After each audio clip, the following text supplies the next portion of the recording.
Welcome back, everyone. Ryan here from the London Craftsman. I hope you can hear me well because I've got my new headset on, the Rode Go wireless system, which is a bit of an upgrade from my usual inbuilt microphone. Also recording in 4K as well for you. So more improvements and the extra lighting, change of light bulbs, which you may have seen in my last video. So a few improvements. I have got my space heater on at the moment. I will have my fan on soon as well, so it may get a little bit noisier, but hopefully with this wireless microphone you may hear me a little bit better. Anyway, let's get back to the video. And today this video is all about spraying MDF in a dark colour. Most of you probably spray light colours like I do. Most of my colours are sort of whites and creams. But you do get the request every now and then of different colours, darker colours. Did spray one of these last month and it's exactly the same colour. I think it's a Farrow and Ball colour Railings, but we actually sprayed with the Farrow and Ball colour, the Farrow and Ball paint itself. So didn't have great success with that because it didn't cure very well. Overall, it went well. You know, overall the finish looked nice, but it took a while for it to cure and we had to delay the job for a couple of weeks. And you can see here, this has had 2 coats. It needs one more sandback, I think, before we go for the final coat. But I think I'm going to do one more coat on everything, then bring it back into the workshop for its final coat. For its D-nib P240, it's been brought back in again, and last coat. So let me show you the paint I'm using. Again, I'll be using my trusty Graco 695 Ultra Max 2, which I highly recommend if you are upgrading to airless, or you are going airless. Firstly, get a Graco. I very rarely have problems with them. And secondly, try and invest. You know, to get a 695 nowadays is going to cost you around 2.5 grand, but it's a lifetime investment, I think. You can see the colour, really dark. I'm using a Johnstones mixed colour. Firstly, Johnstones are like 1/4 of the price of Farrow and Ball. Secondly, they're a great brand. I never have any problems with Johnstones. This one's an Eggshell. It's water-based acrylic Eggshell. Very tough finish, and like I said, I don't really have many problems. I'm running about 1200 psi. I've got a 410 fine finish tip in my gun ready to go. I'm already pressurized. I will start spraying in a moment, and I haven't got much on this job. I've just got 3 doors, a side panel and 4 trims to go. Downside is my doors need both sides. So what I'll do is I'll rig the camera up on my beam at the top to give you some nice bird's eye view shots of me spraying the blue. And it covers so well. I mean, the dark colours, they seem to have a higher opacity, if that's the word, opacity coverage. And obviously anything dark's going to cover your MDF a lot quicker than anything light. So one light dust will give you a nice undercoat. You may already know that I don't generally use an undercoat. I just use the Eggshell, do 3 to 4 coats of Eggshell. And I know a lot of you decorators, people who do it the traditional way or the right way, is a primer, a proper primer. There we go, an acrylic primer undercoat, one to match your colour. You even get a dark or a light, and then go onto your top coats. But if you try it yourself, spray an Eggshell as your first coat. Once that's dried, try and scratch it off yourself, try and mark it, try and knock a corner and see how tough it actually is. I actually think it's better than the primer itself. It's so tough. I don't know how else to explain that, but I really do prefer this technique where I just do 3 to 4 coats of the top coat paint, which is the Eggshell. I do the same technique when I spray my silk. Silk I wouldn't usually use other than for walls, but when I spray through the airless sprayer, it comes out really nice. And again, this gives you a nice tough finish. I've tried all types of brands, and I've noticed that whether I go for a Dulux trade or a Wix trade, they generally give me the same finish, because an airless sprayer gives you exactly the same thickness of spray or a coat every single time. Whereas with your roller, when you're rolling it on, first coat might be a little bit thin, second coat might be thin, and you might have to build up your layers, where with the sprayer it gives you such a nice even finish every single layer that you can get away with just the Wix paints. Again, I don't notice the difference between the better brands and the Wix itself.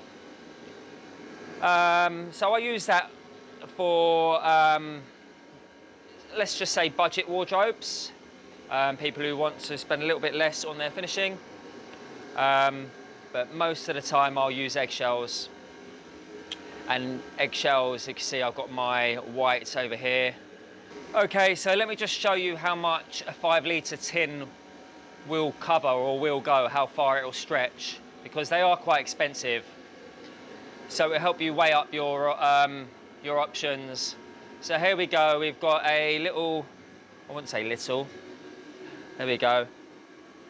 It's about 1.4 wide, 2.4 tall, it's about 1.7 wide at that point. Doors at the top.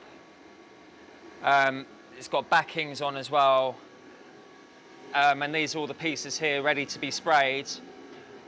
I think 3 coats on all of this is probably touch and go on a 5-litre tin. And that is spraying at low pressure, so I'm not wasting paint. I'm only at 1200 psi with my fine finish tip, using it sparingly. It may even go on to another 2.5-litre tin. When you're priming your machine, it does suck up and waste maybe about half a litre, plus the filter at the bottom of your tube is quite big and knobbly, so it doesn't suck up every single ounce. You'll probably have half a litre left at the bottom, so you sort of need an extra litre than you actually need to spray in order to get the machine working before it starts sucking in the air and needing repriming. So 5 litres, maybe 6-7 litres is what you need for a job like this, and this is why you need to know what products you're going to go for, because obviously they have different cost implements. So like I said, nearly £100 for one of these 5 litres, around 40 to 50 pounds for one of these 5 litres whites.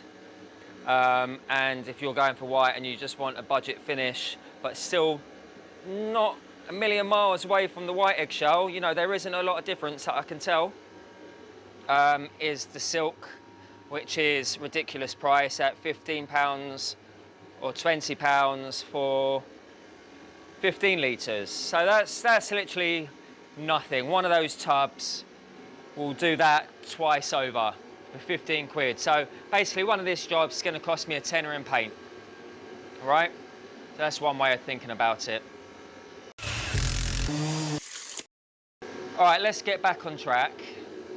We're going to start to spray the blue again. What I'm going to do is just rig up the old camera right now and give you a bird's eye view of me applying the blue. Right, so I've got my camera set up now. I'm just going to open the door, turn the fans on. There we go, fans on, really low settings. Door open. Gun is primed. Let's go and pick a door up. And so what I'm aiming on doing is getting 3 coats on the back face first. I've already got a coat on the front face. You can see the back face because of the hinges.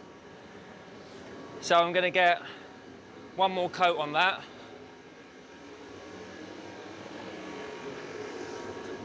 And as they've been there overnight, I'm just going to double check that there's nothing else, no debris laying on the actual workpiece itself. So let's get spraying. I'm going to use my gun with a 410 tip. Give it a spray in the spit bucket first, make sure it's spraying nicely. Lovely. And I'm looking at the finish itself. It's had two. So basically it's had one coat and a rub. It's had a second coat, but the grain has risen ever so slightly. So I think once it's had this coat, which is the third coat, I am going to re-sand once more. But we'll see how it goes, see what finish we're left with. Okay, so give it a hit on the edge. And this is how high I'm going. I'm going about 250 high and quite fast.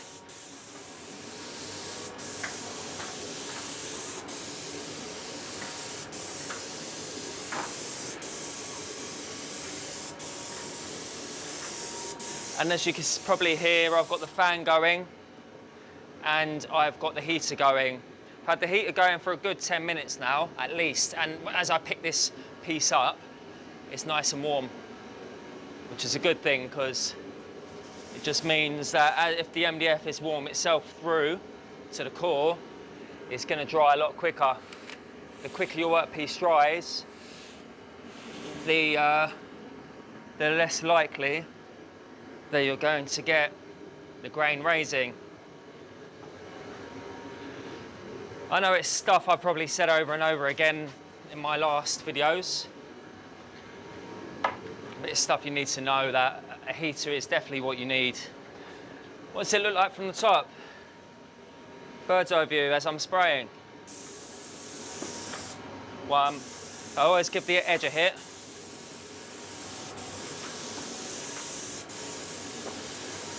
I haven't got my mask on because these fans are really effective. Hardly get any overspray. And I'm not saying for you not to wear one yourself, but yeah, so darks always show any imperfections as well. I'm not sure what you can see, how it's sprayed on.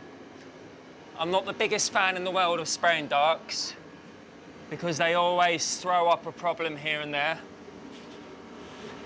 Throw a spanner in the works. You think, oh, I've done a nice finish here, and then as it dries, you just notice so much more than if you were spraying whites. This is the side panel. You see it's quite long. We've got a joint here, which most of that will get cut off anyway, and it'll be right at the top so you won't see it. But like I said, I'm noticing any imperfection. I'm noticing the grain that's risen a tiny bit. And this is the downside of dark colours. You can't get away with anything. You can't hide from, you know, with the whites. You've got to look very carefully. And I think it's just the way the light reflects off the actual paint too. As it reflects off the droplets on the way it dries, it shines in different ways. The light shines off in different ways and sometimes gives it like a two-tone effect, where in one light it might look dark blue, another light it might look light blue. There we go, so that one was my side panel. I've got one more door, and then I've got some trims. I have gone for a 410 tip, so 4 obviously is the fan width, times that by 2, that means it's an 8-inch fan. And the 10 is the size of the hole, how much paint it lets out at any one time. Some people say to me they use 2 10s, gives you a smaller fan, maybe a 208. Maybe an 08 might be too small a hole to squirt out eggshell properly. You may get more blockages. I find a 410, a happy medium, if that's such a thing, where it's not too big, not too small. Put my protection down on here because I'm going to be doing trims. Protect my turntable, because this piece that I put the trims on isn't going to cover it fully. This is just Corex, the floor protection that you see in my workshop. When it gets caked up to a certain point, all you got to do is peel it off. There you go, and it dries and you're back to a brand new piece again. And the same as my walls. I'm always saying to myself, well, see the walls here and the floor, it's clogged up with paint. All I need to do is peel off a layer and it's back to new again. But keep on going, it doesn't actually affect me or anything or my work, so I haven't actually moved my bench out of the way and the grid on the floor and tried to scrape it off yet. Maybe in the future. Well, and I'm going to just do 2 at a time here. Have I gone off track again? What was I talking about? Let's give that a dust off. So yeah, tip sizes. If you're doing really fine detailed work and you need to get in a tiny little cubby, then maybe a smaller fan and a smaller orifice will probably do the trick. But remember, the smaller the orifice, the more passes you need to do, more likely you're going to get lines in your work, especially in the blue. Like I said, dark colours show up everything once it's finished, so I always cross my fingers at the end of the job to make sure, to hope that it's going to be good to me and not give me too much trouble. Because no matter what I try, as you can see, I'm taking all precautions. I'm sanding in between my spraying. I've got my heater on. I'm using the right pressure, I'm using the right tip, using the right paint. At the end of the day, what else can I do to improve the process? I've got good extraction. I've got a decent amount of experience on the gun and the sprayers. What else can I do? So it's just down to the gods of how they're going to treat me on the day, whether that's going to dry nicely. Okay, so they're my last 2 pieces. And you can see the way I just put that bit of MDF on the bench to support any long strips, to stop it sagging. I do this with backings as well if I've got a large backing. Yeah, so before I put this colour in the machine, I was spraying white eggshell, so it took me a good hour to get rid of all the whites. And what I do is I just get rid of, let me go and bring the camera down. I get rid of the white paint by releasing the paint pressure. I release the pressure, let it, so right now if I was finished, I would just turn this knob, I'd turn the power off, tilt the machine up. Let's see if I can rig it up. I tilt the machine up, for example, and I'll rest it on that. That's what I've got there. I've never used that. And that way, once I've let the pressure out, I could just let it drip away for 20 minutes to get all the paint out of the machine. And then I'll just run water through this side, clean that out, and once that's done, I'll run water through the hose to get rid of all the paint, recycling the paint, putting that back in the tin, and let the water run through the machine.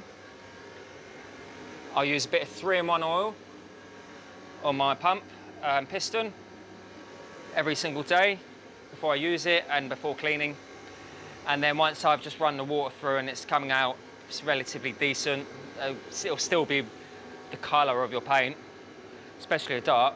I'll then just take this filter out, clean that,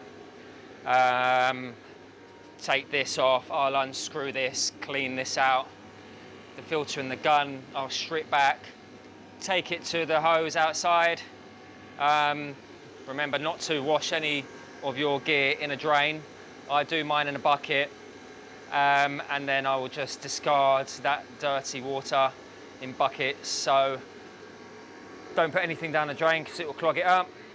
And once I've done that, I'll do it once more. I'll put the filters back in. I'll let the more clean water run through it for another 5 minutes, and then I'll open up the filters up once more and clean them out, and they're generally pretty clean and tidy. Once that's back in, a bit more water, job done. Assemble everything again. So that is my process, but when you've got a dark colour at the moment, like I have, it's a little bit harder. It's all doable. When you break it down, these airless sprayers are fantastic the way they just spray out extra thick paints without thinning them down, household paints, and give you a very good finish. A lot of people don't actually use the airless sprayers for furniture. I only got into it because rollering and brushing was so slow. It was a week process, 2 of us, coat after coat after coat, taking up literally every ounce of space, 20 trestles, ladders to put all your work on while you're rollering. And the finish wasn't all that. You'd always get roller marks and brush marks. So I had to go airless. It was the only way. As I had used airless before for walls, I thought give it a go. And the fine finish tips actually make it work. If it wasn't for the fine finish, you wouldn't get the good quality fine finish on your work. It's a shame I have to keep this on during the talking because I need to bake the paint. You can see how far away I've got it. Not too close, not too far. I could probably turn the fans off now. I've got 2 fans rigged up here, one for left fan, right fan. You can see the power of the way it just turns up and down. It's got a little arrow so you can just turn the knob. It was on its lowest setting, but they're both connected up to this plug. Flick that plug, that's the fans off. And then what I'll be able to do in a couple of seconds once they've whirled down, be able to close this door up because it will want to suck air through. And I have been a little bit naughty. There we go, I've been able to, because I've got this door open. I have kept this open like a donut today, but I am sanding back. I never have problems of any dust or any debris actually landing in my paint. When you're spraying these thick household paints, it's not like HVLP where the tiniest molecule of dust in the air will show up. Oh, so I've got to buffer it down, I've got to polish that. No, it's not like that with this paint. It's a bit more forgiving, a bit easier. I wouldn't say for the DIYer, because obviously I'm not a DIYer, because I use it professionally, but it's a lot easier for basically the DIYer and the professional, anyone who's actually using it to spray their finishes. HVLP for me, I've never really tried it that much. I'm not going to go into that today, but the airless is brilliant for me. It's brilliant. Overall, it's very good. If I touch that, look, I just sprayed that 5 minutes ago and it's touch dry already. Doors here. This is the side cheek. Nothing. Sprayed that 6 or 7 minutes ago. That's touch dry. Yeah, I think all these are going to go back for a denib. These are just flat. When you've got shaker style doors, it's a little bit trickier. I hope that's helped you. If you've got any questions, fire them at me. If you want to see me spray anything in particular, just let me know. But other than that, guys, hope you enjoyed it, and I will see you on the next one. Ciao for now. Bye, bye, bye.